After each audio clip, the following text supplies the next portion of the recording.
ہزاروں خواہشیں ایسی کہ ہر خواہش پہ دم نکلے، بہت نکلے میرے ارماں، مگر پھر بھی کم نکلے، تو کم نکلیں گے تو کہیں اور کسی جگہ کی ضرورت ہوگی جہاں جا کے پورے نکلیں۔ تو اللہ نے اسے پرفیکٹ نہیں بنایا، ناتمام بنایا۔ تو ناتمام بنایا ہے تو اسی کے اندر پھر یہ ہے کہ یہاں خیر بھی ہے تو ساتھ شر بھی ہے۔ اچھی سے اچھی اولاد ہے، بہت بڑی نعمت ہے اللہ کی دی ہوئی، لیکن یہ کہ وہی نافرمانی بھی کرتے ہیں، مصیبت بن جاتے ہیں، وہی سہانے روح بن جاتے ہیں۔ ہر وہ شے جس کو اللہ نے اچھا بنایا ہے اسی کے اندر اللہ نے جو ہے نا، جیسے پھول کے ساتھ کانٹا ہے تو اس کے ساتھ کوئی بھی جو ہے نا اس طرح کا معاملہ بھی ہے۔ تو یہ جو آخری جو صورت ہے نا، بلکہ آخری سے پہلے سورۃ الفلق جو ہے، اس میں آتا ہے کہ من شر ما خلق۔ اب آپ اس کا ترجمہ کریں گے تو کیا بنے گا؟ جو ایک ترجمہ اس کا یہ بنتا ہے کہ اس شر سے تیری پناہ مانگتا ہوں جو تو نے پیدا کیا۔ تو اب یہ ترجمہ آپ کریں تو بیدک الخیر کے خلاف ہو جائے گا، تیرے ہاتھ میں تو خیر ہی خیر ہے، تو شر کدھر سے آ گیا؟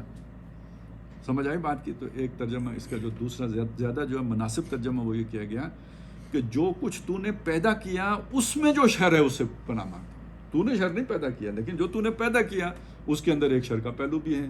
اب آگ پیدا کی اس لیے تھی کہ حرارت ہو، لیکن یہ کہ اس سے بندہ جل بھی جاتا ہے۔ پانی اس لیے تھا کہ جناب وہ ہماری زندگی کی ضرورت ہے، اس کے بغیر زندگی رواں دواں نہیں ہو سکتی، اس میں بندہ ڈوب بھی جاتا ہے۔ باقی صلاح ذالک، ہر شے جو پیدا کیا اس کے ساتھ کوئی نہ کوئی شر کا پہلو بھی ہے۔ تو تیری ہر مخلوق سے جس کے اندر جو شر کا پہلو ہے اس سے پناہ مانگتا ہوں، جو خیر کا پہلو ہے اس کا طلبگار ہوں۔ یہ اس کا جو ہے نا بہترین معنی بن جاتا ہے۔ تو اب وہ خیر اور شر یہاں پہ اکٹھے ہیں۔ طاقت ایک بہت اچھی شے ہے، جس کو طاقت اللہ دیتا ہے تو اس کا وہ بگڑ بھی جاتے ہیں۔ وہ ایک شعر ہے نا ہمارے یہاں کہ وہ خدا جب حسن دیتا ہے نزاکت آ ہی جاتی ہے۔ تو میں کہتا ہوں کہ خدا جب طاقت دیتا ہے تو نخرہ آ ہی جاتے ہیں۔ وہ آپ نے دیکھا ہے جب بندہ جوانی کو آتا ہے تو ویسے اور کچھ بھی نہ ہو تو گزرتے ہوئے دیوار کو مکہ مار کے غیر شعوری طور پہ گزرتے ہوئے ذرا دیوار کو مکہ مار دیتا ہے۔ اب یہ جوانی کا جو ہے نا ایک وہ ہے رنگ ڈھنگ ہے۔ تو جی رونت آ ہی جاتی ہے، ٹھیک ہے۔ تو اب جس کے پاس طاقت ہو تو اس کے اندر پھر یہ نہیں کہ وہ بہرحال باقیوں سے اپنے آپ کو مختلف سمجھتا ہے۔ اصول اپنی جگہ پہ، قوانین اپنی جگہ پہ، فلانا آئین اور یہ اخلاق سب اپنی جگہ پہ، لیکن آپ کو پتہ ہے میں مختلف چیز ہوں۔ یہ آئین میرے لیے تو نہیں بنا، یہ قوانین میرے لیے تو نہیں بنے، یہ اخلاقی ضابطہ میرے لیے تو نہیں ہے۔ میرے پاس پاور ہے اور وہ سب سے بڑی وہ جو ہے نا وہ بنیاد بنے گی فیصلہ کرنے کی۔ تو اس طرح کی یعنی پوری تاریخ انسانی بھری پڑی ہے ایسے لوگوں سے۔ اور یہ جو آج امریکہ کر رہا ہے یہ کسی زمانے میں اور قوموں نے بھی کیا ہے۔ تو اللہ تعالیٰ یعنی یہ مسئلہ یہ ہوتا ہے کہ ہم اس دوسرے پہلو کو بھول جاتے ہیں، صرف اس ایک پہلو کو دیکھتے ہیں کہ گویا بدماشوں ہی کا اقتدار رہتا ہے۔ قرآن ہمیں یہ بتاتا ہے کہ ایسا نہیں ہوتا ہے۔ میں نے اس لیے بتایا تھا نا کہ ہم جب دنیا کو دیکھتے ہیں کچھ اور نظر آتا ہے، قرآن کو دیکھتے ہیں کچھ اور نظر آتا ہے۔ وہ کہتا ہے تلک الایام نداولھا بین الناس، یہ دن ہیں جنہیں ہم لوگوں کے درمیان عدلتے بدلتے رہتے ہیں۔ اب یہ اللہ کی کیا حکمت ہے اس پہ بھی بات ہو سکتی ہے، لیکن ہمارا اس وقت کا موضوع نہیں ہے کہ یہ ارتقاء کے لیے خیر کے ساتھ شر کا کمبینیشن کیوں ضروری ہے۔ یہ اس کے بغیر ارتقاء ہو نہیں سکتا تھا۔ تو اللہ تعالیٰ کچھ عرصے کے لیے فسادیوں کے حوالے کر دیتے ہیں۔ یہ ایک اپوزٹ چیز آپ کے سامنے آتی ہے تو پھر اس کا اینٹی تھیسس اس سے بہتر آتا ہے۔ یہ جو ایک حد تک اس کی بات بالکل ٹھیک ہے، یہ جو مارکس نے تصور پیش کیا تھا نا ڈائلیکٹیکل میٹیریلزم کا، ایک تھیسس آتا ہے پھر اس کا اینٹی تھیسس آتا ہے۔ تو یہ جو دنیا میں انسانی سوچ آگے بڑھی ہے یہ خیر اور شر کی طرف پینڈولم جھولنے کے نتیجے میں بڑھی ہے۔ شر کا ایک ایلیمنٹ آیا، اس کے مقابلے میں اب خیر اس سے بہتر صورت میں آئے گی، تو پھر شر اس کے مقابلے میں اتنی ایک نیا لبادہ پہن کے آئے گا۔ تو یہ اس طرح گویا ہمارا سفر جاری ہے۔ تو اس لیے بیچ بیچ میں نمرود کی بھی ضرورت تھی، فرعون کی بھی ضرورت تھی، آج امریکہ کی بھی ضرورت تھی، وہ آ گئے۔ لیکن غلط فہمی کیا ہے، یہ دائمی نہیں ہوتا۔ اس کے یعنی اچھائی کے بعد برائی آتی ہے، برائی کے بعد اچھائی آتی ہے، عروج کے بعد زوال آتا ہے، زوال کے بعد عروج آتا ہے۔ یہ اصول ہے جو انسان بھول جاتے ہیں۔ تو اللہ تعالیٰ نے بہت سی جگہوں پہ یہ باتیں بتائی ہیں کہ یہ جو فسادی لوگ ہوتے ہیں نا ان کو اللہ مٹا دیتا ہے۔ جامع ترین تو یہی آخری جو ہے نا پارے میں ہے، الم تر کیف فعل ربک بعاد ارم ذات العماد التی لم یخلق مثلها فی البلاد وثمود الذین جابوا الصخر بالواد وفرعون ذی الاوتاد۔ یہ اپنے اپنے دور کی سپر پاورز ہیں، ٹھیک ہے۔ انہوں نے کیا کیا؟ انہوں نے شہروں میں طغیانی کی، طغاؤ فی البلاد فاکثروا فی الفساد، تو فساد برپا کر دیا طغیانی، یعنی جو اللہ نے ایک توازن دیا ہوا تھا اس سے یہ باہر نکلے تو فساد پیدا ہو گیا۔ اب یہ کون سا فساد ہے جی؟ انسانوں کے مابین فساد ہے نا۔ اگر آپ فرعون کو دیکھیں تو اس نے اونچ نیچ کے تصورات قائم کر دیے تھے، وہ جو آج کل ہم کہتے ہیں محرومین، مستضعفین اور مستکبرین، دبے ہوئے لوگ اور جو ہے نا متکبر اور مستکبر لوگ۔ قوم شعیب نے معاشی جو ہے نا عدم استحکام پیدا کر دیا تھا یا عدم توازن کھڑا کر دیا تھا۔ قوم لوط نے جنسی سطح پہ وہ ایک جو ہے نا، اب وہ جو اللہ تعالیٰ نے ایک جذبہ رکھا ہے تاکہ افزائش نسل ہو، وہ اس کو جو ہے نا کہ اور کھاتوں میں استعمال کرنا شروع ہو گئے، تو یہ عدم توازن۔ یہ ساری قومیں وہ ہیں جنہوں نے عدم توازن یعنی فساد کیا۔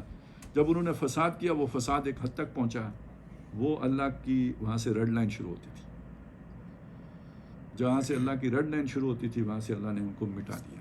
ریڈ زون تو ہوتا ہی وہ ہے نا جہاں پھر گولی چلتی ہے۔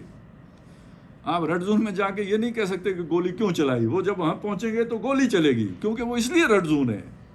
تو اللہ کا بھی ایک ریڈ زون ہے، بس جب کوئی قوم اس میں داخل ہوتی ہے پھر چھوڑی نہیں جاتی۔ اس کی اتنی مثالیں دی ہیں قرآن نے۔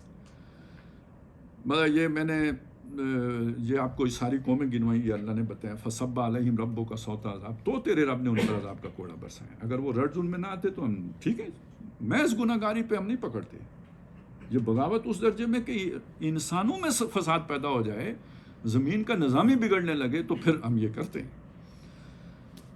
فرعون نے جب نہیں مانا تو اللہ نے کچھ نہیں کہا، اس نے جوابی بیانیہ بنایا، اللہ نے کچھ نہیں کہا۔ حالانکہ موسیٰ علیہ السلام کہہ رہے تھے ہمیں یہ دے دو بنی اسرائیل، میں لے کے چلا جاؤں انہیں، یہاں سے نکلوں۔ اس نے قوم کو بتایا یہ ہم پر قبضہ کرنا چاہتا ہے، ملک ہم سے ہتھیانا چاہتا ہے، اقتدار حاصل کرنا، یعنی غیرت دلانے کے لیے، غصہ دلانے کے لیے، یہ اس کا نیریٹو تھا، جھوٹ پر مبنی۔ اللہ نے کچھ نہیں کہا اسے، لیکن جب اس نے یہ ارادہ کیا کہ میں موسیٰ کو ختم کروں گا، فارادہ یستفزہم من الارض، اس نے ارادہ کیا کہ موسیٰ کو زمین سے بالکل ختم کر دے، نابود کر دے، فاغ رکھنا ہو، تو ہم نے اسے غرق کیا۔ وہ جہاں تک نہ آتا تو ہم بھی وہ نہ کرتے۔ ٹھیک یہی بات اللہ تعالیٰ نے مکے والوں سے کہی، یا ان کے بارے میں کہی، یوں کہنا چاہیے وَإِن كَادُوا لَيَسْتَفِزُّونَكَ مِنَ الْأَرْضِ، یہ قریب ہے نبی کہ آپ کو یہ زمین سے اسی طرح وہ فرعون کے انداز میں ہی زمین سے آپ کو کمزور کر کے اکھاڑ دیں، لَيُخْرِجُوكَ مِنْهَا، تاکہ آپ کو یہاں سے نکال باہر کریں، وَإِذًا، اور اگر انہوں نے یہ کر دیا، لَا يَلْبَسُونَ خِلَافَكَ إِلَّا قَلِيلًا، تیرے بعد پھر یہ بھی پیچھے زیادہ عرصہ نہیں رہ سکیں گے۔ آپ ذرا اس کو ذہن میں رکھیں نا، تو اب دیکھیں دنیا کو اس پیمانے پہ پرکھیں نا کہ بھئی یہ فساد کے لیے اللہ نے دنیا نہیں بنائی ہے، اور فساد جب حد سے بڑھتا ہے اللہ خود مداخلت کرتا ہے، جیسے ہمارے یہاں فوج مداخلت کرتی ہے، اسی طرح وہ کہتے ہیں ملک ہمارا ہے، ہم نے تمہیں جمہوریت کے لیے کھیلنے کے لیے دیا ہے، لیکن اس کا یہ مطلب تو نہیں کہ تم اس کے حصے بکھرے کر دو، تو جب بات یہاں پہ پہنچے گی تو پھر ہم ڈنڈا اٹھا کے آئیں گے۔ 111 بریگیڈ حرکت میں آئے گا تو اللہ کا 111 بریگیڈ بھی حرکت میں آتا ہے کہ جب وہ دیکھتا ہے کہ فساد حد سے بڑھ گیا۔ سورہ حج کی جو آیات میں نے تلاوت کی ہیں وہ بھی اس ایک اور انداز میں یہ بات بتاتی ہیں، وہ خاص صحابہ کے بارے میں کہ دیکھیں اب اذیتیں دی جا رہی ہیں، مارا جا رہا ہے، سب کچھ مکے میں ہو رہا ہے، اللہ نے مسلمانوں کو کہا کہ ہاتھ باندھ کے رکھو۔ نبی صلی اللہ علیہ وسلم کا حکم تھا، بعد میں اللہ نے اس کو انڈورس کیا کہ یہ ہمارا حکم تھا جو ہمارے نبی نے دیا تھا، وہی میں بھی نہیں آیا تھا۔ جو لوگ کہتے ہیں نا قرآن کافی ہے، ان کے لیے بھی ایک دلیل ہے، ابھی قرآن میں یہ حکم نہیں آیا تھا، یہ محمد رسول اللہ نے دیا تھا صلی اللہ علیہ وسلم۔ بعد میں اللہ نے کہا کہ یہ ہمارا حکم تھا، اس کا مطلب ہے اللہ نے بعض احکام قرآن سے ہٹ کر بھی دیے تھے، یہ نہیں کہ سارے احکام قرآن ہی میں آئے تھے۔ تو وہ اسے ہم کہتے ہیں وہی ہے غیر مطلوب، وہ وہی کہ جس کی تلاوت نہیں کی جاتی، آتی وہی تھی۔ تو یہ حکم تھا ہاتھ باندھ کے رکھنے، جوابی کاروائی نہیں کرنی، نو ریٹیلیشن، مار کھاؤ، جھیلو، برداشت کرو، جن کو مار پڑ رہی ہے وہ بھی برداشت کریں، جنہیں غیرت آ رہی ہے وہ بھی برداشت کریں۔ عمر کو بھی اجازت نہیں ہے کہ جا کے بیچ میں مداخلت کرے، ابو بکر کو بھی اجازت نہیں ہے کہ جا کے بیچ میں مداخلت کرے، غصہ آتا ہے جھیلو۔ یہ تھا آرڈر آف دا ڈے، 13 سال۔ اب یہ سامنے رکھیں گے تو یہ آیت سمجھ آئے گی۔ اذن للذین یقاتلون بانہم ظلموا، اس سے پہلے اجازت نہیں تھی، اب اجازت دے دی گئی ان لوگوں کو جن پر جنگ مسلط کی گئی ہے.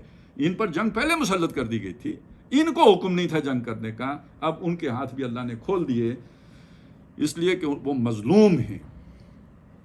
دوسری بات, وَإِنَّ اللَّهَ عَلَىٰ نَصْرِهِمْ لَقَدِيرٌ, یہ چھوٹے سے ہیں, تم یہ سمجھتے ہو یہ مار کھا رہے تھے اس لیے کہ یہ کمزور ہیں؟ نہ, اللہ ان کی مدد کرنے پر قادر ہے, کرے گا. وہ تو صرف تمہیں آزمانے کے لیے اللہ نے, انہیں بڑھانے کے لیے اور تمہیں آزمانے کے لیے. یہ ایک بالکل علیحدہ تصور ہے. یہ جو فتنہ ہوتا ہے, یہ جو حضرت ابراہیم علیہ السلام کی بھی دعا آئی ہے, ویسے وہ دعا ہم بھی مانگتے بھی ہیں, ربنا لا تجعلنا فتنۃ للذین ظلموا, ظالموں کے لیے ہمیں فتنہ نہ بنا. بھئی میں اگر طاقتور ہوں تو ظالم مجھ پر ہاتھ نہیں اٹھائے گا, مجھے کمزور رکھے گا تو ظالم میرے اوپر ہاتھ اٹھائے. گویا میری کمزوری اس کے لیے فتنہ بن گئی. ٹھیک ہو گیا.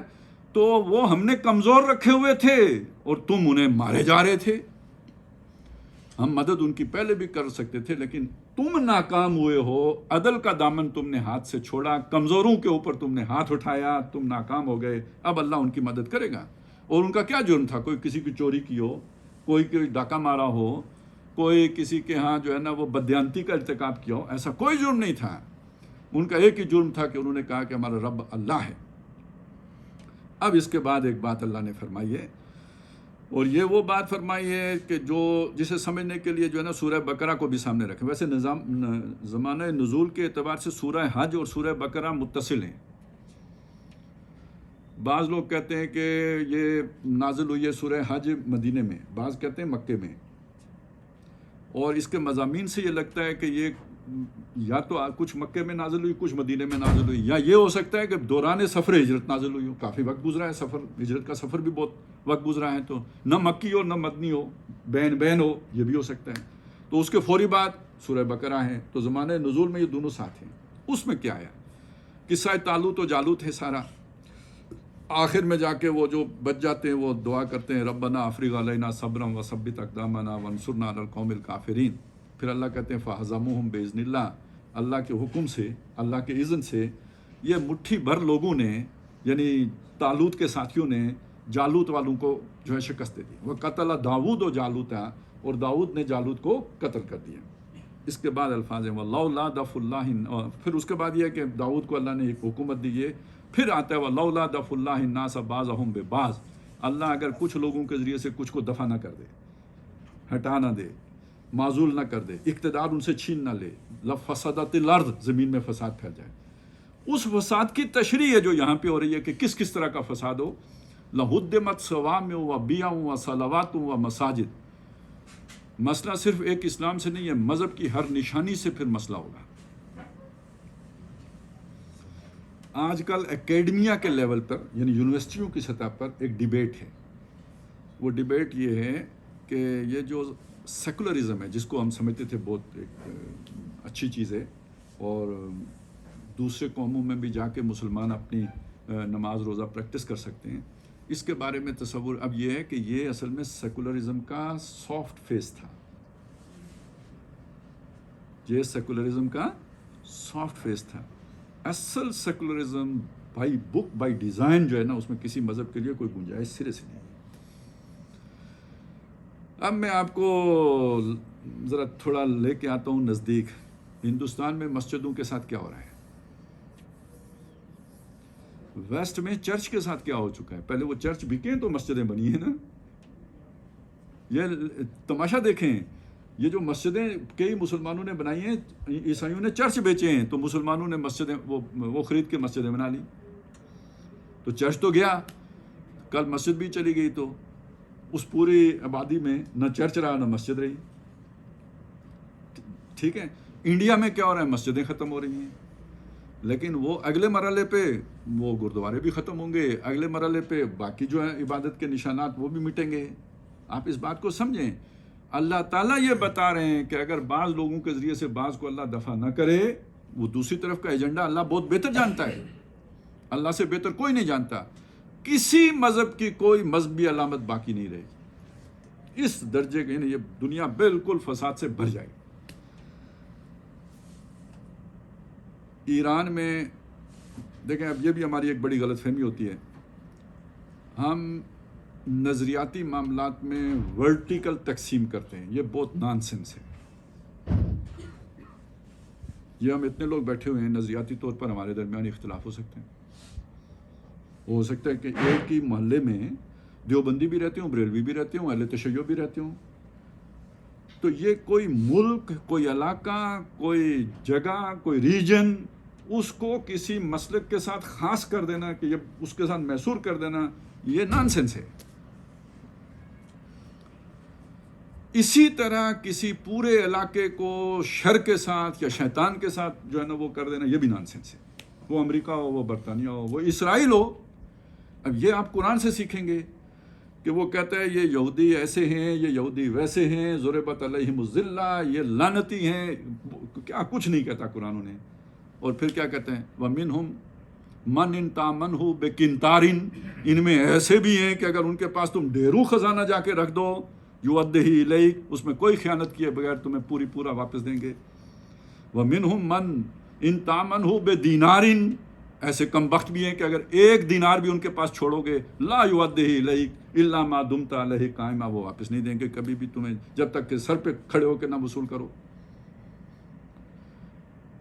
یہ اسی طرح بہت ساری باتیں گنا کے آخر میں کہتا ہے لیسو سوا، سب برابر نہیں ہیں، اچھے بھی ہیں ان میں۔ یہ ذرا تھوڑا اپنے ذہنی اپروچ اس طرح کی رکھیں جیسے قرآن نے رکھی۔ جب بھی کسی قوم کے بارے میں سوچیں، یہ کبھی نہ سوچیں کہ سارے شیطان ہیں۔ یہ وضاحت مجھے اس لیے کرنی پڑی ساری کہ ایران کی جب ہم بات کرتے ہیں تو ہم میں سے اکثر جو سنی لوگ ہیں، یا جو سنیوں کو جو اسپیشل مسئلہ لگ گیا ہوا ہے پچھلے انقلاب ایران کے بعد، تو اس کے بعد پھر یہ صورت بنی ہے کہ جی گویا ایران سارا رافضیوں کا مجموعہ ہے۔ شیعوں میں رافضی ہوتے ہیں، میں یہ نہیں کہتا نہیں ہوتے، لیکن سارے شیعہ رافضی نہیں ہوتے، بس یہ سمجھنے کی بات ہے، سارے شیعہ رافضی نہیں ہوتے۔ اس علاقے سے دجال کے ساتھی نکلیں گے، کوئی شک نہیں ہے نکلیں گے، حدیث میں آیا ہے تو نکلیں گے، لیکن 70,000 نکلیں گے یا چلیں بہت سارے نکلیں گے، سارے تو نہیں ہوں گے۔ مگر ہم جو بھی ہمارے مذہبی لوگ ہیں، جب وہ کوئی تجزیہ کرنے بیٹھتے ہیں تو وہ گویا سارے ایرانیوں کو دجال کا ساتھی بنا دیتے ہیں۔ یہ غلط جو ہے نا وہ طرز عمل ہے، اس طرز فکر ہے یا سوچنے کا انداز ہے، غلط ہے، بالکل غلط۔ اس اعتبار سے میں کہہ رہا ہوں کہ یہ کوئی جائز ناجائز کے اعتبار سے غلط نہیں ہے، نان سینس ہے، مطلب خود بیوقوف ہونے والی بات ہے، احمق ہونے والی بات ہے۔ چلیں خیر، اچھا اب جو ہماری واپس آئیں اس جو مضمون عملے کے چل رہے ہیں اس کی، جو ہماری دنیا ہے نا، اس کو اس وقت بلاکس میں تقسیم سمجھا جا رہا ہے ابھی، یعنی ایک چائنا بلاک ہے، اور کسی زمانے میں روس اور امریکہ بلاک ہوتے تھے، اب روس خود چائنا بلاک کا حصہ ہے۔ چائنا ذرا اوپر ہو گیا، روس نیچے آ گیا معیشت کی وجہ سے، ہے ابھی بھی بہت بڑی بلاک، لیکن یہ کہ چائنا سے یعنی اب چائنا کا لیڈنگ رول ہے، روس گویا اس کے سہارے پہ کھڑا ہے۔ اس کی معاشی امداد نہ ہوتی تو روس 1 سال سے زیادہ یوکرین کی جنگ لڑنے کے قابل نہیں تھا۔ یہ چائنا کی سپورٹ ہے جس کی وجہ سے وہ ابھی تک وہ جنگ لڑ رہا ہے۔ تو آج سے 5 سال پہلے لوگ بلاک کی سیاست بھول چکے ہوئے تھے۔ سول سپریم پاور آن ارتھ پچھلے 25 سال سے امریکہ تھا، اور یہی سمجھا جاتا تھا کہ جی اب جو ہے نا یہ دنیا ایک پول پر گھوم رہی ہے اور یہ یک محوری دنیا ہے اور کوئی دوسرا نہیں، لیکن اب دیکھیں پول بن چکے ہوئے ہیں۔ ہم تب بھی کہہ رہے تھے یہ بنیں گے، یہ واپس جو ہے نا اس طرف چیز آئے گی، لیکن آگے جو ہونے جا رہا ہے نا وہ ہے اصل فساد، اس کو سمجھ لیجیے۔ یہ جو ہو رہا ہے نا اس کا ایک پہلو یہ ہے کہ چائنا اور امریکہ کے درمیان جھگڑا ہے، ایک پہلو یہ ہے کہ چائنا بلاک اور ویسٹرن بلاک کے درمیان جو ہے نا وہ فرکشن ہے، جینین ہے، میں مانتا ہوں ہے، لیکن اس سے نچلی سطح پہ جا کے دیکھیں گے تو کوئی فرکشن نہیں ہے۔ مجھے بتائیں ان کے درمیان کوئی تہذیبی یعنی کوئی عقیدے کا ٹکراؤ ہے؟ جو ویسٹرن سویلائزیشن ہے، جو ان کی سوچ ہے، چائنا کبھی کنفیوشس کی سوسائٹی تھا، اب نہیں ہے، اب وہ ایک کیپٹلسٹک سوسائٹی ہے۔ دنیا جہاں کا سرمایہ دار کھنچ کے چائنا آ رہا ہے، تو وہ اب بھی آپ کہیں وہ کمیونسٹ ہیں، کدھر کمیونسٹ ہیں وہ کبھی وہ کمیونسٹ وہ تو وہ تھے ہی نہیں جو روس تھا، کبھی بھی نہیں تھے۔ لیکن 1970 کے بعد آہستہ آہستہ چائنا بدلنا شروع ہوا، اب وہ ایک مکمل کیپٹلسٹک سوسائٹی ہے، لیکن اپنے منفرد پولیٹیکل سسٹم کے ساتھ۔ ویسٹ کا پولیٹیکل سسٹم اس نے اڈاپٹ نہیں کیا ہے، اب فرق میں آپ کے سامنے رکھ دیتا ہوں. ویسٹ میں اکثر و بیشتر ملکوں میں 2 پارٹی نظام ہے, 2 پارٹی سسٹم ہے. ان کے ہاں 2 پارٹی سسٹم نہیں ہے, ان کے ہاں 1 پارٹی سسٹم ہے. وہ نظریاتی پارٹی ہوتی ہے, اس کا ایک پریزیڈیم ہوتا ہے. جیسے آپ کسی پارٹی کی مجلس شورا ہوتی ہے, سمجھ لیں, یعنی یہ اس کا تھنک ٹینک سمجھ لیں. اصل فیصلہ ساز طاقت وہ ہوتی ہے. اگر آپ میں سے کسی نے بادشاہت کو پڑھا ہو تو اس میں ایک تصور ہوتا ہے آئلہ کا. اہل و عیال ہوتے ہیں نا, اسی سے آئلہ لفظ بنا ہے, یعنی وہ جو خاندان کی اسٹیبلشمنٹ سمجھ لیں. تو اب یہ بادشاہ مر گیا ہے تو اس کی جگہ بادشاہ کس کو بنانا ہے؟ جو خاندان کی اسٹیبلشمنٹ فیصلہ کرے گی. بنو امیہ بیٹھیں گے, وہ فیصلہ کریں گے کہ اب نیکسٹ کون ہوگا. جو جس کا بادشاہ نے فیصلہ کیا وہ چلے گا. اگر وہ گڑبڑ کرے, یہ کون فیصلہ کرے گا کہ اسے زہر دینی ہے؟ وہ خاندان کے اندر اسے فیصلہ ہوگا. یہ آئلہ ہے. یہ جو آئلہ ہے یعنی ایک گروپ آف پیپل جو ہے وہ فیصلے کرتا ہے, بادشاہ گویا ان کے فیصلوں کی تنفیذ کرتا ہے. یہ تصور بادشاہت کے اندر رہا ہے. بادشاہ بھی یہ کہنے کو یہ تھا کہ وہ خود مختار ہوتے, وہ خود مختار کہیں بھی نہیں ہوتا تھا. قرآن مجید آپ پڑھیں, فرعون بھی کہتا ملے گا کہ مجھے اجازت دو میں موسیٰ کو قتل کر دوں. بھائی وہ کس سے اجازت مانگ رہے ہیں؟ تو یہ جو سسٹم تھا اسے سمجھ لیں. یہ جو خاندان ہوتا ہے, اصل بادشاہی خاندان کی ہوتی تھی. خاندان اپنے میں سے ایک کو آگے کر دیتا تھا, پیچھے وہ پورا خاندان کا ایک ذہن ہوتا تھا جو اس کے اوپر پالیسی لے کے چلتا تھا. آپ کو یہ پتہ نا, بچے بھی حکمران ہوئے ہیں. اب بچہ ملک چلا سکتا ہے, تو اس کا مطلب پیچھے لوگ تھے نا جو اسے چلا رہے تھے. یہ ہوتی تھی آئلہ. اب ڈیموکریسی میں کیا آیا کہ یہ جو آئلہ ہے نا, یہ جو ذہن جو یہ چلاتا ہے, اس کو لوگ منتخب کریں گے, جسے آپ پارلیمنٹ کہتے ہیں. اور یہ جو ایک نظریاتی پارٹی ہوتی ہے, اس میں کیا ہے, اس میں آیا کہ جو نظریے کے ساتھ زیادہ وابستگی رکھے گا نا, اس کو ہم اوپر لے کے جائیں گے. بس اس میں فرق کیا ہے, جو بادشاہت کے اندر برادری ایک ہوتی تھی, تو یہاں نظریاتی پارٹی کو وہ برادری والی حیثیت حاصل ہو گئی اور اس کی ایک آئلہ بن گئی. یہ چائنا کا نظام ہے. اس میں خرابی کیا ہے؟ اس میں خرابی یہ ہے کہ وہ جو لوگ فیصلہ ساز ہیں, ان کے اگر مفادات ایک ہو جاتے ہیں تو اس کی اصلاح کی کوئی صورت اس کے اندر نہیں ہوتی. اسے اچھا نظام نہیں سمجھا جاتا. جو ویسٹ کا پولیٹیکل سسٹم ہے وہ اس 1 پارٹی سسٹم کے مقابلے میں بہتر سسٹم سمجھا جاتا ہے کہ حزب اختلاف ہوتا ہے. اب ہم اصل میں حزب اختلاف کا لفظ استعمال کرتے ہیں تو وہ پاکستان کی حزب اختلاف آ جاتی ہے جو دھرنے دیتی ہے. اور یہ آپ نے کہیں بھی ویسٹ میں اس طرح کو کچھ دیکھا نہیں. اس کا مطلب یہ ہوتا ہے کہ پالیسی پر ایک ڈیفرنٹ اوپینین, اچھی پالیسی, سب محب وطن ہوتے ہیں, کوئی کسی کی ٹانگ نہیں کھینچ رہا ہوتا, سب ملک کے لیے بہتر سوچ رہے ہوتے ہیں. تو ایک یوں سمجھیے کہ وہ جو جس اختلاف کو کہا گیا رحمت ہوتا ہے, تو اس رحمت کا اظہار 2 پارٹی سسٹم کے اندر ہوتا ہے. یہ ایک تصور ہے, گویا بہتر سمجھا جاتا ہے, زیادہ ترقی یافتہ سمجھا جاتا ہے 2 پارٹی نظام کو. اور چائنا والا نظام, اس میں ڈکٹیٹرشپ آتی ہے, 1 پارٹی رول کہتے ہیں اسے, یعنی ایک پارٹی کی ڈکٹیٹرشپ قائم ہو جاتی ہے. اب آپ ذرا ایک سرمایہ دار کے نقطۂ نظر سے سوچیں. ہم میں سے تو کوئی بھی نہیں ہے سرمایہ دار, لیکن فرض کریں بہت بڑا سرمایہ دار ہو, ملٹی نیشنل کمپنیوں کے جو مالک ہوں, تو جو آپ کا ویسٹرن پولیٹیکل سسٹم ہے وہ آپ کے نفع کو کم کر دیتا ہے. مزدور کے حقوق, مزدور کا یہ, مزدور کا وہ, یونینز, فلانا, اسٹرائکس, چیک اینڈ بیلنس, یہ ساری چیزیں مل کے تو ایک سرمایہ دار کی وہ جو ہے نا ارننگ کو کم کر دیتے ہیں. اور یہ جو چائنیز سسٹم ہے, اس میں مزدور ہوتا ہے ایک روبوٹ, اس کے حقوق وہ نہیں ہوتے, یا اس طرح کی پرسویشن نہیں ہوتی جیسی کہ ویسٹ میں ہے. تو یہاں پہ سرمایہ دار کمفرٹیبل رہتا ہے. اب آپ کو سمجھ آئی کہ کیوں ویسٹ سے لوگ نکل کے ادھر آ رہے ہیں, کم لاگت پر چیزیں تیار ہو رہی ہیں, اس لیے ادھر آ رہے ہیں. اب چلتے چلتے جب یہ دیکھا گیا کہ یہ تو بہت کامیاب ماڈل ہے, ترقی بے شمار, تو دنیا میں سرمایہ دار ہمیشہ کامیاب ماڈل کی طرف جاتے ہیں. تو گویا اب سرمایہ دار ویسٹ کے ماڈل کو ترک کر کے چائنا کے ماڈل کو اڈاپٹ کرنا چاہتے ہیں. ہے وہ وہی, آپ یہ نہ سمجھیں کہ امریکہ سے طاقت نکل کے چائنا کے پاس آ رہی ہے نا. وہ بدرو جو کبھی امریکہ میں داخل ہوئی تھی وہ امریکہ سے نکل کے چائنا میں داخل ہو رہی, سرمایہ دار کی بدرو. یہ ہے اس کی صحیح جو ہے نا ایکویشن جو بنتی ہے. اور اگر یہ نظام آ جاتا ہے, یہ کامیابی ہو جاتی ہے, تو اب سمجھ لیں آئے گا کیا, ایک مکمل جبر کا نظام جس میں کسی انفرادیت کا کوئی دخل نہیں ہوگا, کوئی میں نہیں ہے, نظام ہے اور سب اس نظام کے کل پرزے ہیں.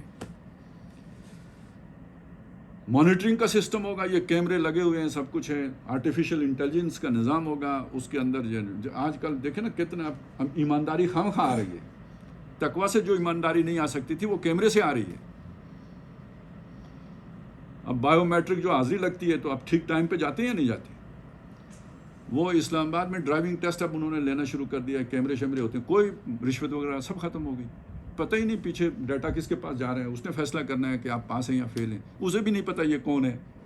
تو اب آپ یہ دیکھیں کہ یہ والی ایمانداری کس کو چاہیے تھی؟ یہ سرمایہ دار کو چاہیے تھی. اس کی باسکٹ میں لیکیج تھی.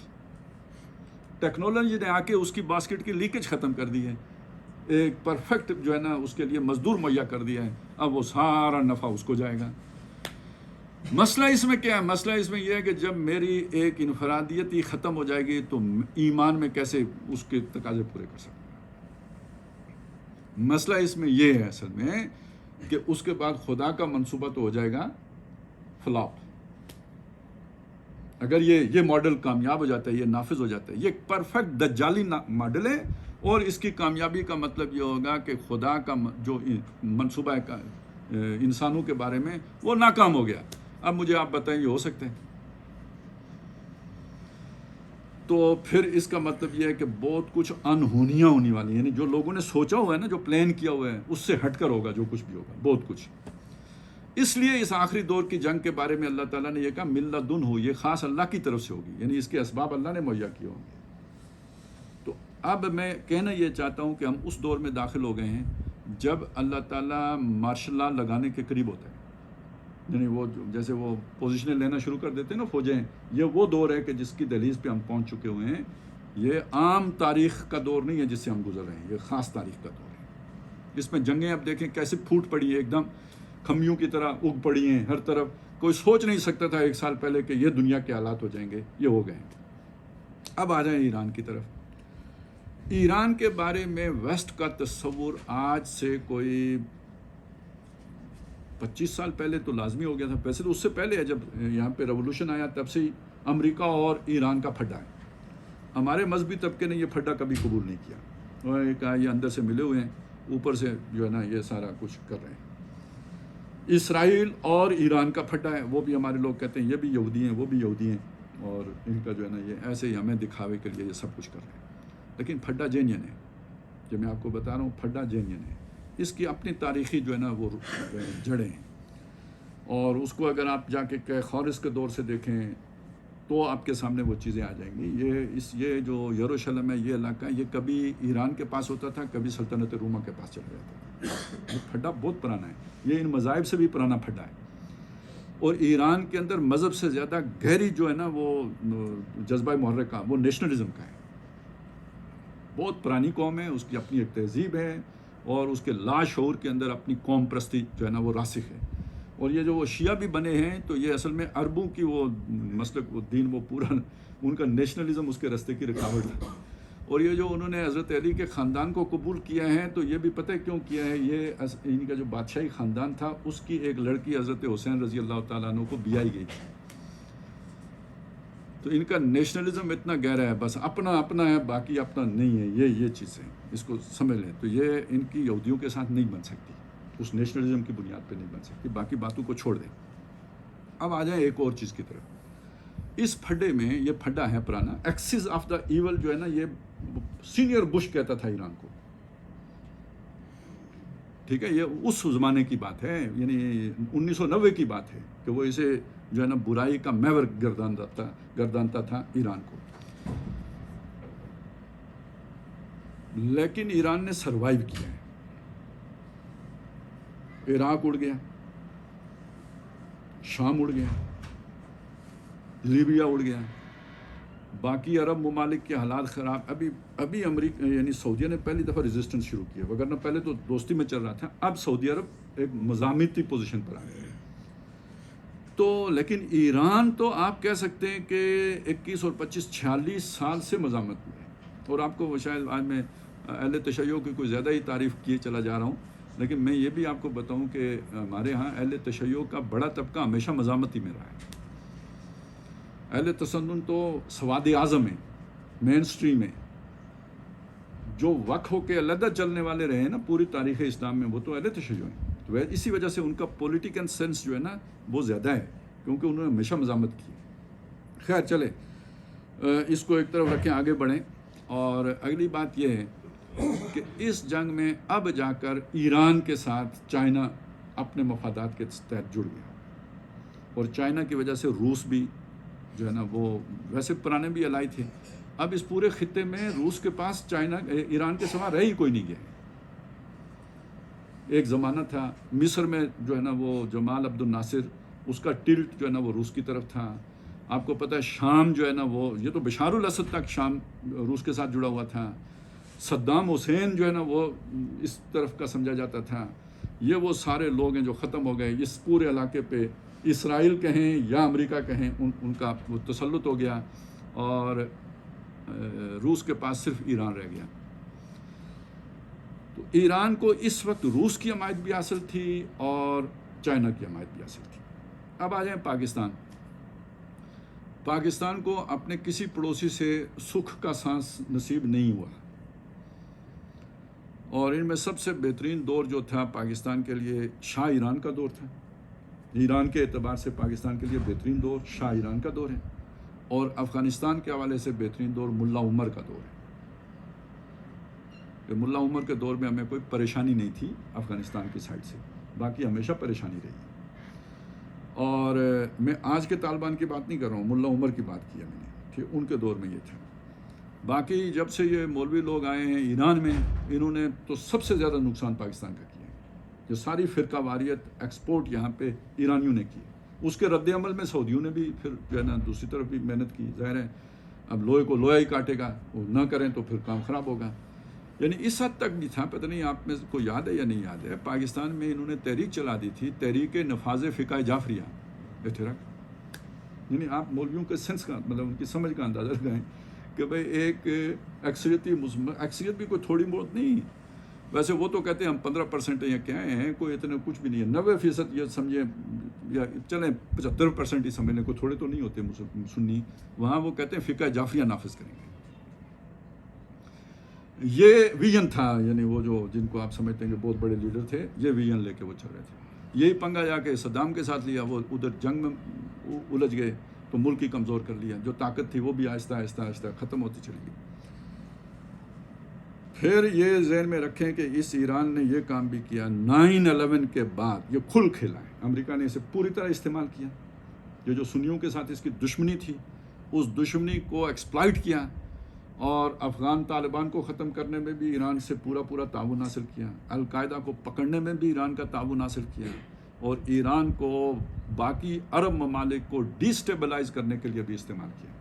ایک وقت میں 5 ممالک میں ان کی پراکسیز چل رہی تھی. یمن میں ان کی پراکسی موجود تھی، لبنان میں ان کی پراکسی موجود تھی، حزب اللہ.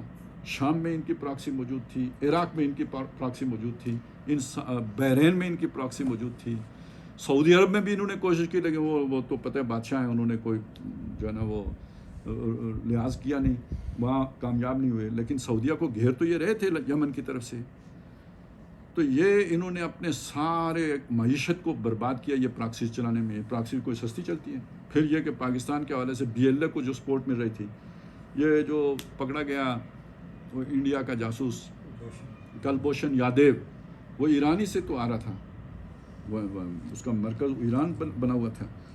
تو یہ اس اعتبار سے انہوں نے کوئی ہمارے ساتھ یا مسلمانوں کے ساتھ یا سنیوں کے ساتھ یا سنی علاقوں یا عربوں کے ساتھ اچھا نہیں کیا. ان کا ماضی کوئی ایسا شاندار نہیں ہے کہ انہوں نے کوئی جو ہے نا وہ اتحاد کی بات کی ہو، اتفاق کی بات کی ہو. لیکن اب اگلی بات کی طرف ہے. جو اصل شر کی طاقت ہے ویسٹ کے اعتبار کو، یعنی ویسٹ کی حمایت کے طور پر دیکھیں آپ، تو وہ اسرائیل ہے. ان کے عزائم میں شامل ہے گریٹر اسرائیل بنانا. اس جغرافی میں جو ان کا گریٹر اسرائیل ہے، اس میں مدینہ منورہ بھی آتے ہیں. مکہ ویسے اوریجنلی نہیں ہے، لیکن جو میری سمجھ ہے وہ ہونا چاہیے. وہ تو پھر جب اگلا کوئی پلان آئے گا تو سمجھ میں آئے گا، کیونکہ وہ اصل میں دعوے دار ہیں ابراہیم علیہ السلام کی وراثت کے. تو پہلا گھر ہی ابراہیم نے مکے میں بنایا، تو وہ کیسے چھوڑ سکتے ہیں؟ وہ مصر کے دعوے دار ہیں. باقی شام یہ تو وہ ہے ہی سلیمان علیہ السلام کی سلطنت. لہذا یہ پورا یعنی عراق تک کا علاقہ جو ہے نا وہ لینا چاہتے ہیں.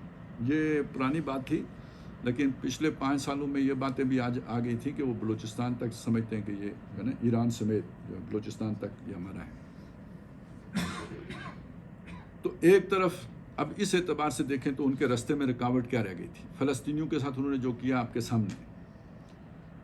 اردن راستہ روک سکتا ہے ان کا، لبنان، شام، کسی میں جان نہیں. نہ امریکہ نے چھوڑی. آگے عراق، کوئی نہیں. ایران کے پاس بھی کوئی ایئر فورس نہیں ہے، ایئر فورس سرے سے نہیں ہے، بس وہ میزائل ٹیکنالوجی ہے، اور اس میں انہوں نے اپنی برتری ثابت بھی کی ہے. نہیں، وہ انہوں نے اسرائیل کو مار لیا. یہ جو پچھلی جنگ ہوئی تھی ان کے میزائل جا کے وہاں پہ لگ گئے، یہ بہت بڑی بات ہے. وہ اس کا خوف ابھی تک نہیں گیا. یہ جو ابھی جنگ ٹلی ہے یہ اصل میں وہ اس کا مطلب وہ کیپیبلٹی نیوٹرلائز نہیں ہوئی. جس دن انہیں یقین ہو گیا کہ بھئی اب یہ کچھ نہیں ہمارا کر سکتے، یہ جنگ نہیں ٹل سکتی، کیونکہ یہ ساری جو ہے نا یہ 7 جنگوں کا پلان تھا جس میں یہ ایران وار شامل تھی. یہ پہلے بھی ہاتھ اوچھا پڑا، انہیں واپس ہٹنا پڑا پیچھے، اور ابھی بھی وہ آ کے پیچھے ہٹے ہیں. تو یہ یوں ہی سمجھ لیں کہ جیسے وہ جو ہے نا آپ کسی کو چبا جانا چاہتے ہوں، لیکن یہ کہ وہ انگور کھٹے ہیں والی بات ہو گئی. یہ وہ بات ہے، لیکن یہ نہ سمجھیں کہ وہ تیاری کر کے واپس نہیں آئیں گے. یہ تو کچھ ضروری اقدامات ہوں گے جو رہ گئے ہوں گے، وہ کر کے آنا ہی ہے، کیونکہ بہرحال یہ گریٹر اسرائیل بنانے کے راستے کی ایک رکاوٹ ایران بھی ہے، سعودیہ بھی ہے. تو یہ ایران کا معاملہ اس اعتبار سے دیکھیں. اور میں آپ کے سامنے یہ بات رکھنا چاہوں گا پھر کہ سارے ایران کو شرقی طاقت کے طور پر نہ دیکھیں، خدا واسطہ یہ کام نہ کریں. یہاں ایران سے اسلام کو بہت بڑی مدد بھی ملنی ہے. آپ نعمت اللہ شاہ ولی کے اشعار کی باتیں کرتے ہیں نا، کہ جنہوں نے ہندوستان کے اوپر ہمارے غلبے کی بات کی ہے، تو پڑھیں نا. وہ مسلمانان ہند جو ہوں گے ان کو ایک مدد ایران سے بھی آئے گی، وہ بھی آپ کی مدد کو آئیں گے. اور یہ جو اب بدلے ہوئے حالات ہیں، دیکھیے یہ حالات کو دیکھنا چاہیے. برے آدمی ہی کو اللہ ہدایت دیتا ہے، یا نہیں دے سکتا اللہ ہدایت. خالد بن ولید کے ہاتھوں کتنا مسلمانوں کا نقصان ہوا تھا غزوہ احد میں.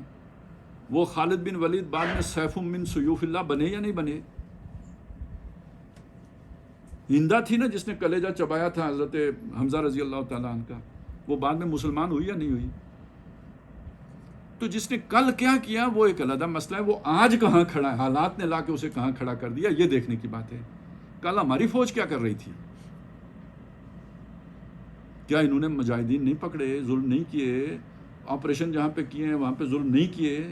اگر وہ گننے لے کے بیٹھ جائیں تو ان کی حمایت میں 2 لفظ نکل سکتے ہیں پھر زبان سے. بدلے ہوئے حالات میں کردار کو دیکھنا پڑتا ہے. آج کوئی کیا ہے یہ دیکھنا پڑتا ہے. تو اگر ان کو الاؤنس دیتے ہیں تو یہ بھی ظالم تھے تو الاؤنس دیتے ہیں، ان کو وہ بھی ظالم تھے، اب اگر ان کے حالات بدل گئے ہیں تو ہم ان کو بھی الاؤنس دیں گے. یہ سمجھنے کی بات ہے. اور وہ حالات کیوں بدلے؟ حالات اس لیے بدلے جب جان پہ بنی ہے تو بدلے، اس کے بغیر نہیں بدلے. ہمارے بھی کب بدلے؟ ہم بھی تو امریکی پٹھو تھے یا نہیں تھے؟ جب امریکہ نے ہمارے ساتھ آنکھیں دکھائی ہیں تو تب ہمیں بھی پتہ چلا کہ جناب یہ تو بالکل ہی ہمیں بیچ کھانے کے چکر میں ہے. تو تب ہم نے چائنا کا سہارا پکڑا نا، اور پھر چائنا سے کچھ سیکھ کے تو اب ہم ایک پوزیشن پر کھڑے ہیں، انڈیا کے مقابلے میں کھڑے ہو گئے. تو پورے عالم اسلام کو ہم نے ہمت دے دی. یہ صحیح بات ہے. یہ ٹرننگ پوائنٹ جو ہے نا یہ ہمارا کھڑا ہونا تھا. اس کے بعد باقیوں کو بھی حوصلہ ہوا. اور اب اس کے بعد دیکھیں سب سے بڑا ایجنٹ کا کردار امت مسلمہ میں شیطانوں کے لیے اور امریکہ کے لیے سعودیہ نے ادا کیا ہے. کوئی مسلمانوں کے بارے میں فیصلہ سعودی مرضی کے بغیر نہیں ہوتا تھا. آج وہ سعودیہ اس سائٹ پہ نہیں کھڑا. اب وہ سعودیہ دوسری سائٹ پہ آ کے کھڑا. اب دیکھیں ترکی جو بالکل لبرل اور سیکولر ہو گیا تھا، وہ ترکی، یہ پاکستان اور یہ سعودی عرب، یہ ایک پیکٹ کی طرف جا رہے ہیں، ایک اتحاد کی طرف جا رہے ہیں.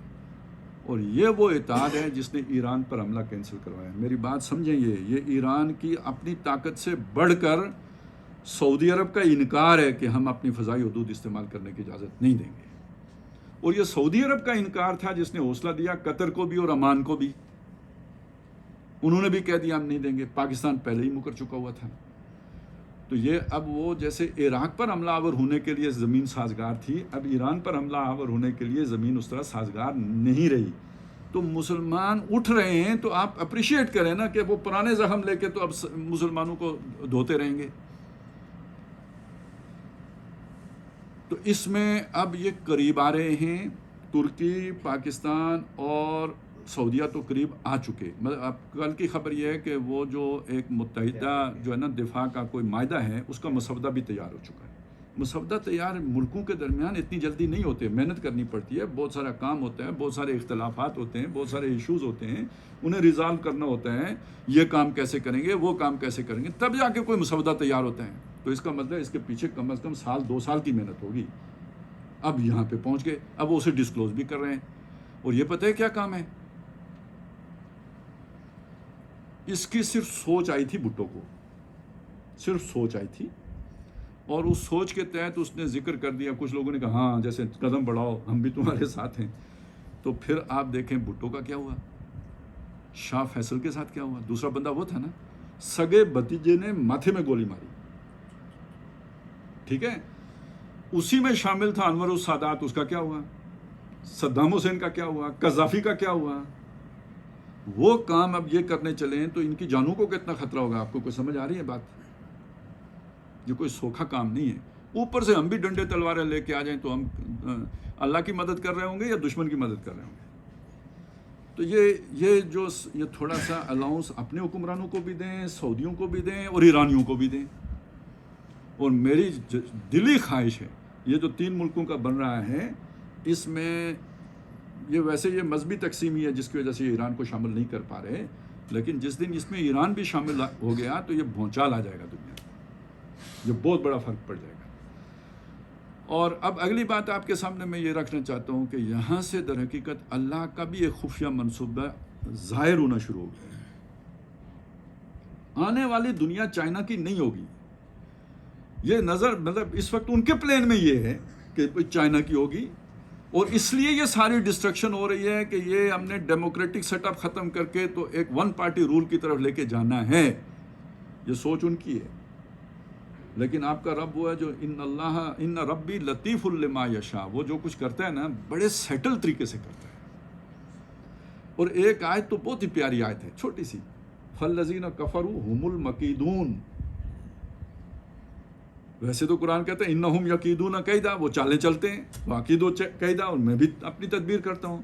لیکن یہ جو جگہ ہے نا یہاں اللہ کہتے ہیں وہ چال میں آئے ہوئے ہیں، وہ سمجھ رہے ہیں ہم چال چل رہے ہیں، وہ چل نہیں رہے، وہ ہماری چال میں پھنسے ہوئے ہیں. فالذین کفروا هم المکیدون. ان کا نظام چل رہا تھا، بہت مضبوط تھا، اس کو توڑنے کے لیے جتنی طاقت چاہیے تھی مسلمانوں کے پاس تھی نہیں. انہیں خود خیال آیا کہ نہیں اس سے ذرا اور مزید جابرانہ نظام لے کے آتے ہیں، لہٰذا وہ نہیں آئے گا جب تک کہ اسے توڑیں گے نہیں. تو توڑیں گے ماشاءاللہ خود، لیکن جب جوڑنے کا مرحلہ آئے گا تو ایک دوسری طاقت پیدا ہو چکی ہوگی. اس کے آثار ہیں جو آپ کو نظر آ رہے ہیں. اب دیکھیں ایک ہی مصرع ہے نا اقبال کا، آ ملیں گے سینہ چاکانے چمن سے سینہ چاک. انجوائے کریں اسے. ایک تو یہ کہ سارے مظلوم ہیں، یہ سارے جن کے میں مظلوم ہیں یا نہیں ہیں، سارے مظلوم ہیں اس لیے بھی سینہ چاک ہیں. اور ایک یہ کہ انہوں نے ایک دوسرے کے ساتھ بھی ظلم کیے ہوئے. کل کے پھڈے ہمارے آپس کے تھے، اختلافات تھے، لڑائیاں تھیں، تفرقے تھے. تو اللہ کی نعمتوں میں سے سب سے بڑی نعمت تو اطاعت ہوتا ہے. فَاذْكُرُوا إِذْ كُنْتُمْ أَعْدَاءً فَأَلَّفَ بَيْنَ قُلُوبِكُمْ فَأَصْبَحْتُمْ بِنِعْمَتِهِ إِخْوَانًا. یاد کرو کہ جب تم آپس میں پھٹے ہوئے تھے، دشمن تھے، تمہاری درمیان لڑائیاں ہو رہی تھیں، تو اللہ نے تمہارے دلوں کو جوڑ دیا. فَأَلَّفَ بَيْنَ قُلُوبِكُمْ فَأَصْبَحْتُمْ بِنِعْمَتِهِ إِخْوَانًا. اس کی نعمت کے طفیل تم بھائی بھائی بن گئے، بنیان مرصوص بن گئے. تو یہ پھوٹ جو ہمارے اندر تھی، میں ہمیشہ ایک بات آپ کے سامنے کچھ عرصہ پہلے بھی یہاں پہ کہہ کے گیا ہوں، یہ جو مذہبی تفرقہ ہے یہ بڑا تفرقہ نہیں ہے، یہ سیاسی تفرقہ بڑا تفرقہ ہے. اس کا کوئی ذکر ہی نہیں کرتا. تو خدا کا شکر ادا کریں وہ اگر مٹ رہا ہے تو. اور ہماری جو ہے نا سمجھ کی خرابی ہے کہ جو نعمت اللہ کی طرف سے مل رہی ہے اس کو بھی ہم سازش کے نقطہ نظر سے دیکھ رہے ہیں، یا اس کو بھی ہم سمجھ رہے ہیں کہ یہ پتہ نہیں کیا چیز ہے. اگر اسے نہیں سمجھتے بہت بڑی ناقدری ہوگی اللہ تعالیٰ کے اس احسان کی جو اس وقت ہو رہا ہے کہ اللہ نے گویا مسلمانوں کو چپیڑیں کرا کے ایک دوسرے کے قریب کر دیا ہے. کہ یعنی جسے کہتے ہیں نا ایگزسٹنس ہی ناممکن ہو گئی ہے اگر ایک دوسرے کے ساتھ جڑو گے نہیں. اب آپ سوچیں یہ رجیم اگر ہٹ جاتی ہے جس سے ہمیں بڑی نفرت ہے ایران کی, تو یہاں آ کے بیٹھے گا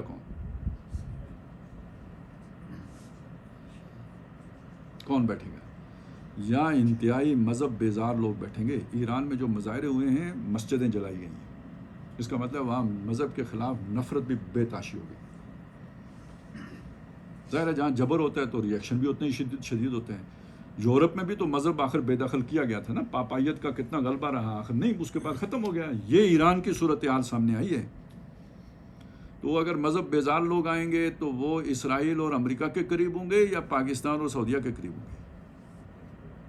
دوسری بات, ایک بندہ تو انہوں نے تیار بھی کیا, وہ دیوار گریا پہ یوں کر کے آپ نے دیکھا ہے, احمد رضا شاہ پہلوی کا پوتا ہے میرا خیال ہے, ٹھیک ہے, یعنی وہ پہلے جا کے انہیں یقین دلا رہا ہے کہ ہم کو بھی یہودی سمجھو, آپ کے مشن کی تکمیل میں کروں گا. تو ہم جو ان کے مقابلے میں کھڑے ہیں ان کو ہٹا کر اگر وہ اس کو مسلط کریں گے تو, اور اگر اس ایران میں راہ کے بھی اثرات تھے اور موساد کے بھی اثرات تھے تو وہ ایران جو ہوگا اس میں کتنے ہوں گے, اور جب اتنے ہوں گے تو آپ بلوچستان اپنا بچا سکیں گے؟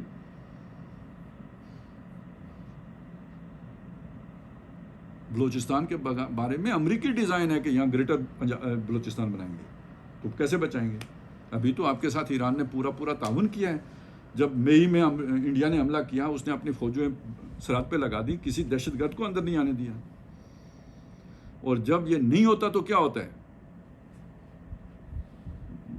اسلحہ بھی آتا ہے, وہ جو ہے نا فیسیلیٹیشن بھی ہوتی ہے, سٹار لنک کے جو ہے نا ڈیوائسز بھی آتی ہیں, سارا کچھ ایران کے ساتھ ہو رہا تھا یا نہیں؟ اور انہوں نے اگر پکڑا ہے تو کیسے پکڑا ہے؟ ترکی بھی انٹیلیجنس شیئرنگ کر رہا تھا ایران کے ساتھ, پاکستان بھی کر رہا تھا, سعودیہ بھی کر رہا تھا. تب یہ سارے پکڑے گئے ہیں. اصل میں تو یہ جو وہ مظاہروں کو جہاں تک لے کے جانا تھا وہاں تک لے نہیں جا سکے. بلوچستان سے جو گئے نا, وہ بعض کہتے ہیں آذربائیجان سے آئے, بعض کہتے ہیں بلوچستان سے گئے. وہ ساری ڈیوائسز پکڑی گئی, ہزاروں میں وہ تھی وہ ڈیوائسز جو سٹار لنک کی تھی. دوسری بات یہ ہوئی کہ جو کرد ادھر سے داخل کرنے تھے انہوں نے, جیسے ہمارے ہاں جو وہ افغان داخل کرنے تھے تو ادھر کرد داخل کرنے تھے, تو وہ ترکی نے ساری لسٹیں دے دی ان کو, وہ تو انہوں نے سرحد پہ ہی سارے برابر کر دیے, اندر آنے ہی نہیں دیے. تو اس چیز کی وجہ سے. اچھا, تیسرا ایک اور کام ہوا ہے, اب وہ پتہ نہیں کس کی مدد سے ہوا ہے, کہ سٹار لنک کو بھی انہوں نے جام کر دیا. یہ انگریزوں کے لیے جو ہے نا بہت بڑا صدمہ ہے کہ ایران جیسے ملک نے جو سٹار لنک کے سگنل جام کر دیے, وہ اسے جو ہے نا سیٹلائٹ کے سگنل جام کر دیے, وہ خرابی ہو گئی. ان کا بہت بڑا منصوبہ ناکام ہو گیا. یہ وہ چیزیں ہوئی ہیں, اور یہ اس کو آپ بظاہر کہیں چائنا پاکستان, لیکن حقیقت میں آپ کو جو بتا رہا تھا, ان ربی لطیف لما یشاء. بس آخر میں یہ تھوڑی سی یہ وضاحت کر دوں, یہ جو میں نے آیت پڑھی ہے ان ربی لطیف لما یشاء, یہ سورہ یوسف کی آیت ہے, اور یہ قول ہے حضرت یوسف علیہ السلام کا. اور پتہ ہے کب ہے؟ پوری کہانی سامنے رکھے نا, ابا جی میں نے خواب دیکھا ہے, ستارے ہیں اور رائی تو ہم لی ساجدین, سورج ہے چاند ہے سب مجھے سجدہ کر رہے ہیں. ابا جی فوراً سمجھ گئے کہ وہ جو ہمارا سلسلہ چلا آ رہا ہے نور کا, وہ اب اس بیٹے کو منتقل ہوگا. تو باقی بھائی بھی خواہش مند تھے, منتظر تھے, تو بھائیوں کو نہیں بتانا. اچھا, تدبیر کی نا, اللہ کی تدبیر کے مقابلے میں کامیاب ہوئی. بھائیوں کو تو نہیں پتا یوسف کیا, لیکن ان کے دل میں شیطان نے ڈال دیا کہ یوسف کا کام جو ہے نا کھینچنا ہے. اسٹیبلشمنٹ پوری, وہی آئلہ نے فیصلہ کیا کہ یوسف فارغ. بادشاہ بے شک یعقوب علیہ السلام, اسٹیبلشمنٹ کا فیصلہ یوسف فارغ. بیچ میں ایک کوئی جو ہے نا ستا بیٹھا کور کمانڈر ہوگا, اس نے کہا یار قتل کرنے کی کیا ضرورت ہے, کسی کنویں میں پھینک دو. کالا قائل منہم, سب نے نہیں کہا, ایک نے کہا, صرف ایک نے, اکیلا اس نے کہا. اس کی رائے پر سب کا اتفاق ہو گیا, زندگی بچا لی. کس نے؟ ان ربی لطیف لما یشاء, زندگی بچا لی. اب جا کے ادھر پھینک دیا. تو یہ بھی تو ہو سکتا ہے نا کہ قافلہ کوئی 1 سال کے بعد آتا ہے, 6 مہینے کے بعد آتا ہے. نہیں, دوسرے دن تیسرے دن ہی آ گیا قافلہ. اس نے جا کے پانی بھرنے کے لیے ڈول ڈالا, باہر نکالا تو لڑکا, یا بشرا ھذا غلام واسروہ بضاعۃ, ان کے دل میں لالچ ڈالی اللہ نے, کہ اس کو جا کے بیچیں گے، بڑا خوبصورت ہے، پیسے ملیں گے، انہوں نے چھپا لیا. نہیں تو انہیں کرنا کیا چاہیے تھا، وہ بستی میں اعلان، بستی قریب ہی تھی نا، اعلان کرتے یار وہ کسی کا بچہ کھو گیا ہے، ادھر سے ملا ہے، وہ ہم آپ جس کا ہو آ کے لے جائیں. یہ کر سکتے تھے یا نہیں کر سکتے تھے؟ نہیں کیا. کیوں؟ لالچ تھا، مصر لے کے چلے گئے. یہ کس کا پلان تھا مصر لے جانا؟ اللہ کا. کیا فالذین کفروا هم المکیدون. سمجھ آئیے؟ وہاں اور بھی لوگ خرید سکتے تھے. اسی دن بڑے لوگوں کے پاس کب ٹائم ہوتا ہے اس طرح کی منڈیوں میں جا کے پھرنے کا؟ بس وہ آ گیا عزیز مصر اور وہ لے گیا. اور جہاں لے گیا تو اس کی بیوی کو کسی اور نقطۂ نظر سے پسند آ گیا. اس نے سوچا تھا نفع دے گا یا بیٹا بنا لیں گے، اس نے بھی تو کچھ سوچا نا پہلے ہی دن. اور پھر اس کا نتیجہ یہ ہے کہ بہت اچھے طریقے سے پالا پوسا، یعنی کوئی تکلیف نہیں پہنچائی. اب جب وہ اپنی مطلب براری پہ آئی تو اللہ تعالیٰ نے وہ بندہ واپس بھیج دیا. اس کو کوئی کام پڑ گیا. آپ یہ سمجھیں نا وہ دفتر جا رہا تھا، چابیاں گھر بھول گیا، واپس آ گیا. وہ سارا معاملہ اللہ نے یوں تلپٹ کر دیا. اب آپ کو سمجھ آ رہی ہے کیسا ہوتا ہے؟ اس کے بعد دیکھیں انہوں نے خود دعا مانگی، یا اللہ جیل ہی چنگی. رب السجن احب الی مما یدوننی الیہ. اس سے وہ بہتر ہے جیل میرے لیے. جیل چلے گئے. وہاں پہ 2 خواب انہیں خواب نظر آیا کسی کو، ان کو بتا دیا. اور جس کی توقع تھی کہ یہ بچ جائے گا اسے یہ بھی بتایا. اچھا وہ تھا بھی بادشاہ کا ساقی. اسے کہہ دیا، اسے یہ بھی ذکر کرنا کہ بھئی ایک بندہ اس طرح پڑا ہوا ہے. وہ بھول ہی گیا. جیل سے نکلا اور کاموں میں مشغول ہو گیا. وہ جیل کے ساتھی کو ہی بھول گیا. بادشاہ کو خواب آیا اور کسی کو اس کی تعبیر نہیں معلوم تھی. بڑے بڑے جگادری جو بیٹھے تھے کسی کو، وہ اب اسے یاد آئی. انہوں نے کہا جی میں بتاتا ہوں، آپ مجھے جیل جانے کی اجازت دیں. یوسف علیہ السلام نے تعبیر بتائی. بادشاہ نے بلایا. انہوں نے کہا نہیں، پہلے وہ عورتوں کا پتہ کرو. یہ سچے لوگوں کا کام یہ ہے، جو میرے اوپر الزام ہے پہلے اس کا پتہ ہونا چاہیے کہ میں سچا ہوں یا جھوٹا ہوں. آؤ پہلے اس کی تحقیق کرو، تفتیش کرو، پہلے عدالت لگا. جب ادھر سے کلیئر ہوئے، بات چیت ہوئی، اس نے کہا جی آپ آج کے بعد میرے ساتھ، انک الیوم لدینا مکین امین. وہ نے کہا یار مجھے تم وزیر خزانہ بنا دو، اس لیے کہ آگے حالات بہت خراب آ رہے ہیں. لمبی تفصیل ہے. پھر بھائی آئے، ایک آیا، پھر دوسرا آیا، وہ ایک رک گیا. پھر آخر میں جب آئیڈینٹی اپنی ڈسکلوز کی، پھر کہا کہ جاؤ یہ قمیض لے کے ابا جی کے جو چہرے پہ ڈالنا، وہ ان کا انداپا بھی ختم ہو جائے گا. اور پھر واتونی اجمعین بأہلکم اجمعین، سارے گھر والے لے کے آ جانا. اب جب آ گئے نا، اور جب اپنے ماں باپ کو اپنے پاس عرش پہ بلایا، وَخَرُّوا لَهُ سُجَّدًا، سب نے وہ سجدہ کیا. قَالَ يَا أَبَتِ هَٰذَا رُؤْيَا مِن قَبْلُ، یہ جو میں نے خواب دیکھا تھا یہ وہ ہے. اب بیچ میں کتنا سفر ہوا ہے؟ سفر بھی ہوا ہے اور سفر بھی ہوئے ہیں، وہ انگریزی والا جو ہے. اور اب وہ کہہ رہے ہیں اچھا جب یہ ایک احسان یاد آیا نا، یہ وہ خواب پورا ہو گیا، تو جب مومن کا دل ہے نا، اس میں جب شکر کا جذبہ آیا تو اور بھی شکر والی چیزیں یاد آ گئیں. وَقَدْ أَحْسَنَ بِي إِذْ أَخْرَجَنِي مِنَ السِّجْنِ، اس نے مجھ پر کتنا احسان کیا جب اس نے مجھے جیل سے نکالا تھا. اور پھر تم سب کو دیہات سے نکال کے یہاں پہ لے آیا. من البدو من بعد ان نزغ الشیطان بینی و بین اخوتی، اس کے بعد کہ شیطان نے میرے اور میرے بھائیوں کے درمیان دشمنی ڈال دی تھی. ملیں گے سینہ چاکانے چمن سے سینہ چاک. یہ مسلمانوں کی دشمنی کو یا یوسف کے بھائیوں کی دشمنی پر قیاس کریں نا. اب ہم کو اللہ نے جوڑ دیا. اس کے بعد فرمایا ان ربی لطیف لما یشاء. یہ اس کا پلان تھا، سالوں پر محیط پلان، اور اس نے نہایت مدبرانہ طریقے سے اپنا پلان مکمل کر لیا. محمد رسول اللہ صلی اللہ علیہ وسلم سے لے کر قیامت تک کا پلان اللہ کا، پہلے بھی اس کا تھا، اب بھی اس کا ہے. جس زمانے میں جو اونچ نہیں چاہیے یہ اللہ کے منصوبے کے مطابق ہے. یدبر الامر من السماء الی الارض. نتیجہ اس کا اسلام کا غلبہ ہے.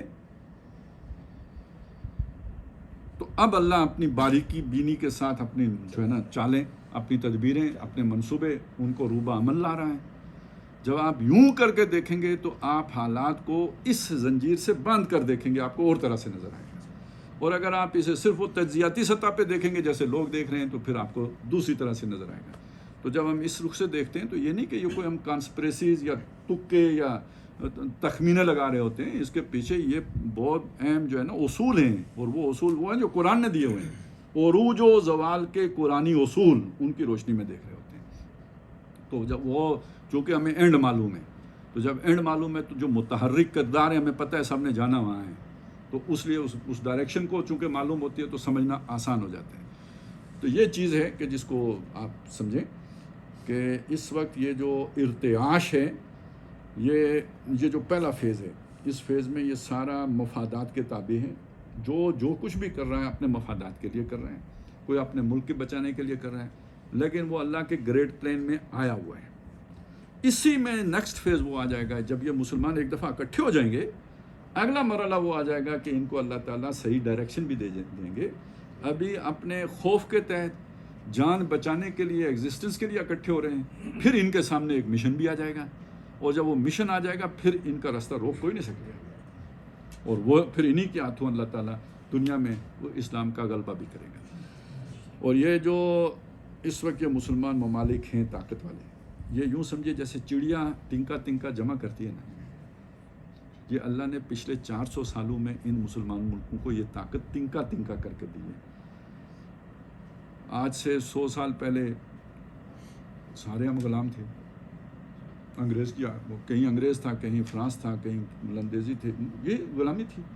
اللہ نے پہلے مرحلے پہ آزادی دی، کسی کو تیل کی دولت دے دی، تو کسی کو ٹیکنالوجی میں، کسی کو فوج میں، کسی کو کس میں آگے کر دیا، مختلف مراحل سے گزارتا یہاں پہ علیحدہ پہنچایا، کیونکہ سارے پہلے ہی اکٹھے ہوتے تو دنیا نہ چھوڑتی، علیحدہ یہاں پہ پہنچایا۔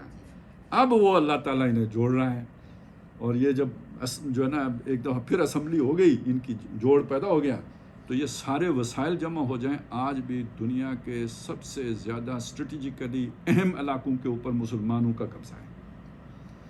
دنیا کی دولت معدنیات کی صورت میں ہو یا اور بھی منرلز کی، وہ سارے مسلمانوں کے پاؤں کے نیچے ہیں۔ دنیا میں نوجوانوں کی سب سے بڑی تعداد مسلمانوں، 1.5 ارب سے تو اوپر یہ مسلمان ویسے ہیں۔